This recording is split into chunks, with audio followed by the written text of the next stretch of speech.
I haven't done that in years. I don't know if I can do it or not. It was for me to do. Me. That's probably not it. I have a funny story though. I have to tell you about the movie. So I'm sitting next to Chris Kaysen, back to the movie, and I come on first, and I'm the dragon. It's like, Edward Elric, I've been looking for you is the first line that comes out, and then of course he kills me right after that, which is really doucheous of him, but yeah. And then Kaysen hasn't shown up yet. Gluttony is not yet in the movie, right? Well, I die, and I lean over to him and I go, so you ready to go?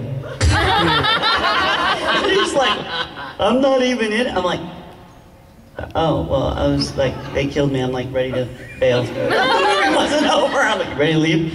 Anyway, I thought that was funny. Hi. Hi. This is for Greg. I'm just, first of all, do you remember doing Spiral? Oh my God, I love Spiral. But I think it's so ridiculous that the whole advertising campaign is, what are the Blade Children? And at the end of the show, you still don't know what the Blade Children are. And that is a perfect excuse to tell you to go out and buy the manga, because actually in the manga, right now. yeah, in the manga, all of that is explained, and it's really, yeah, it's really super cool in the manga. Yeah. Eric said it's very cool. He wrote that show, and he still doesn't know what the Blade Children are. But it was a fun show. It was one of my first big roles at Funimation, and I like playing a character that at first appears a villain and is not. Same with Satoshi Iwatari and Dean Angel. You know, you think he's a bad guy, and then the longer you're into the story, you realize he's not a bad guy, he's just, that's kind of the cards he was dealt. And I loved Monica was absolutely psycho as Rio, so yeah, it was fun. It was a really fun show to record. And Chris Bevins is one of my favorite directors to work with, and that was one of my first big projects to work on with him, so. We all clap. Yay, we all clap. It turns into a disaster movie. Yes. Okay, okay, and also, I have a request for Greg. Could you do like a Heimdall line from Mythical Detective? Oh my gosh, wow. Look, my hair actually looks like Heimdall nowadays. That'll change. Yeah, it'll change tomorrow probably. I want a short mohawk. I want a little fish fin mohawk next, I think. Either that or leopard spotted again, which is my driver's license is leopard spotted. I can't remember any of Heimdall's lines. I recorded that show 4 years ago. I will tell you my favorite Heimdall moment though, because I was a little angry that Heimdall starts off as a villain, you know, Loki, give me back my eye. And then he and Freya turn into like the comic relief. They're like a dysfunctional gay couple by the middle of the show. And I was a little sad that that villain was kind of weakened, but at the very end, when he's falling and Loki reaches for him and he goes, smack, and knocks Loki's hand out and just falls, I was like, yeah, that's the way to go out. So yeah, I love that show. It was a lot of fun. I can tell you my favorite Heimdall line for you to do. What is it? Who, what, wait, it's like, what, when, where, crap. Yes, I do remember that. That was when he was in his less threatening mode, too. Well, I think we only have like 15 minutes, so we've got to do speed rounds on questions now. Well, could you please say that real fast? Oh my gosh. What is it again? What, when, where, crap? He like yells it. Okay, but I don't remember it, so if I do it without seeing it, I'm not going to do it the way you want it to, so yeah. That's something that I'll just say as an actor is really tough. The guys from Monty Python all got together and took a quiz called How Well Do You Know Your Python? And they failed. because just like that line, that was recorded 4.5 years ago. So I don't remember in the context of what episode it's in, and I also don't have my director sitting there with me, so sometimes it's kind of weird, because just like Eric trying to do the Desert Punk voice, he's like, is that right? Is that right? Is that the right whale? So, yeah. Eric says he doesn't even know if he's here. So, I'm sorry, I can't the do other that thing well. is, on a little tag on that, we usually get a reference when we come in, so we get to hear what we did before, so we can place it, so none of the voices we're doing are right.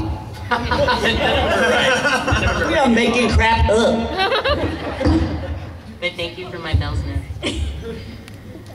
Hello, I was wondering what upcoming anime that's licensed you would be interested in doing, or if you know of any that haven't been licensed yet, what you would want to do, and what characters.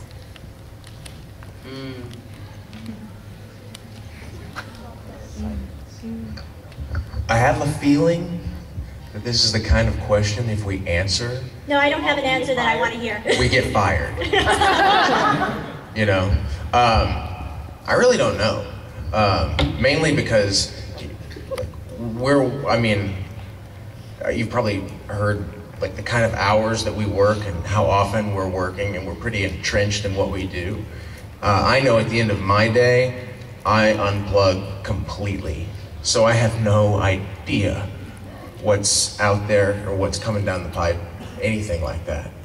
I know the roles that I really, really want to do are the ones that people are going to cast me in. That's what I want. And the ones where the check's clear. Those are my favorites.